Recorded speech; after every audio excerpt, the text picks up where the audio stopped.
baby. The mommy will be long. Good morning, guys. Yeah. Meze mute? Nanjye meze neza, ndashima Imana. Nawe urashima Imana? Yeah, ndabaramukije mwese aho muherereye inshuti zanje, abakunzi banje mwese. Yeah, ndabaramukije cyane. Uyu munsi rero, Wana ko mfite izi ngabo hano inyuma mu modoka. Guys, be safe mama. Sit, okay? Uyu munsi it's officially starting of preschool. Uyu munsi tugiye gutangira ishuri ku bana batoya b'imyaka 4. Bavuga ngo ikibura mwaka, nimba bavuga ngo ni sinzi ko babyita. It's green but we can't go. It's too much traffic. Hari traffic ndende kabisa kuko twegereye ishuri. Traffic iva ku kigo cy'ishuri kugera mu muhanda, so tuhagaze mu muhanda ko harambira ngo iri green.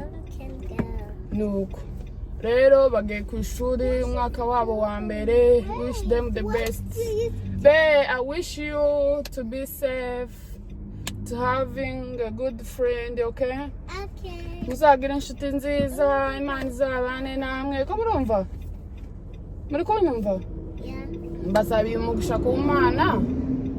Muzaba abana beza. What I'm talking?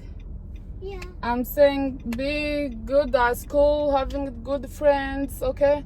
Play with the kids, having fun at school. Yeah. Muzagira ibihe byiza, Imana izabaje imbere muri byose. Kurumva? Mwumvishije? Imana izabayobore, ibane namwe. Mama, it's red. Yeah, it's red. Amatara babone ko yahindutse, turacyahagaze karahinduka gasura gahinduka kubera nyine hari jam nini cyane, niyo mpamvu. So nuko rero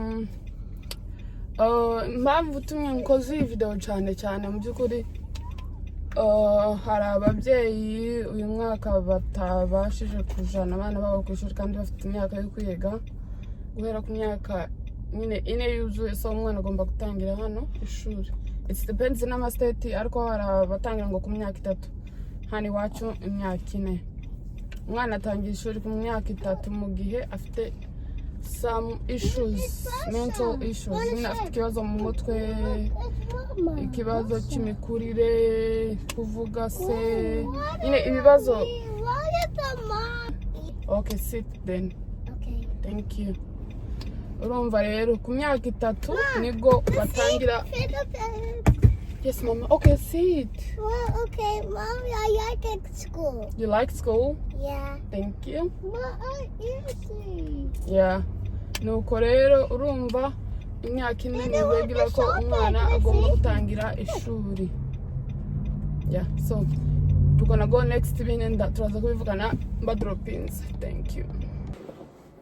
So rero ku babyeyi mufite abana bato guhera ku myaka 3, imyaka 4, ubu nyine nkuko nari nabibabwiye mbere ni igihe cy'amashuri. Uyu munsi hano iwacu muri state yacu, cyangwa se mu ishuri najanye abana simbiza ayandi mashuri, nibwo batangiye preschool official nyine today.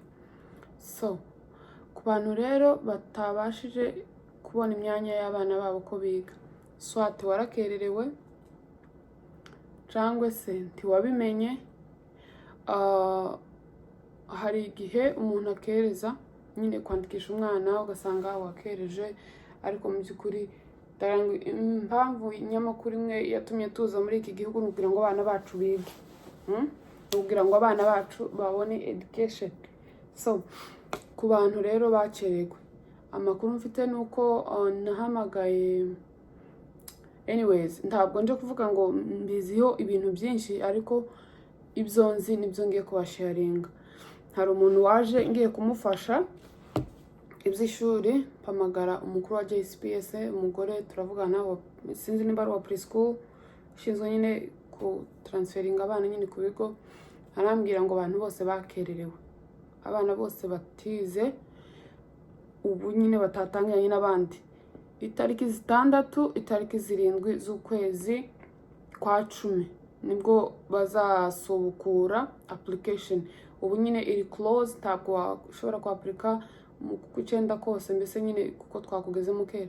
Ukwezi kwa 10, itariki 6, itariki 7 nibwo ama application azotangira. Ku bantu bakererewe rero kujana abana babo ku ishuri, izo tariki muzahamagare bazabafasha.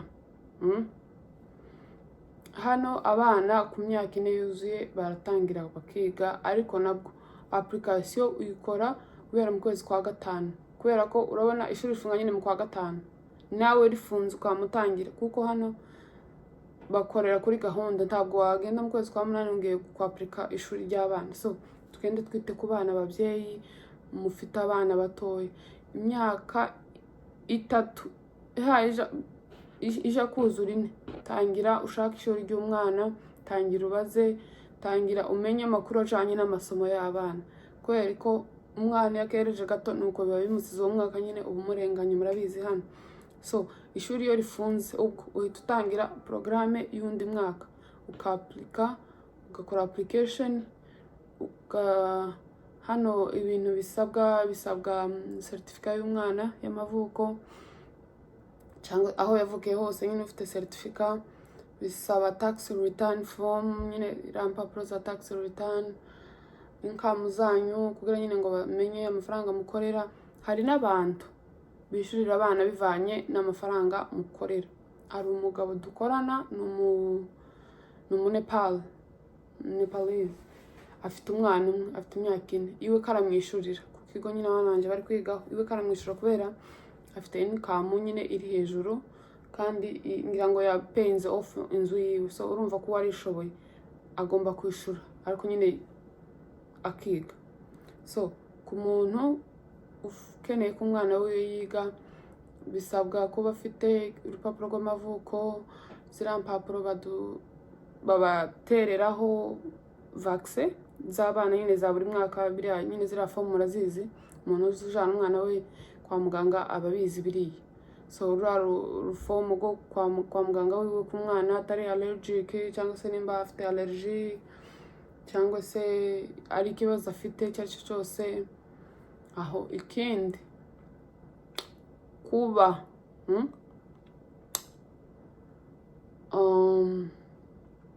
ndibaza nibyo kabisa, ugahamagara bakagukurikira. Ikindi nari mvuze, depends naho utuye. Hari abantu babura ishuri bivanye na zip code atuyemwo, kubera swate nta preschool ihari muri iyo zip code, cyangwa se imwegereye ntayihari, umwana agahomba ishuri gutyo. Ariko iyo bikurikiranye hakiri kare ubumenyi nyine ikibazo wagize. Ariko ahantu utuye hari ishuri, ni byiza ko umwana yiga ku myaka 4 ntakereze.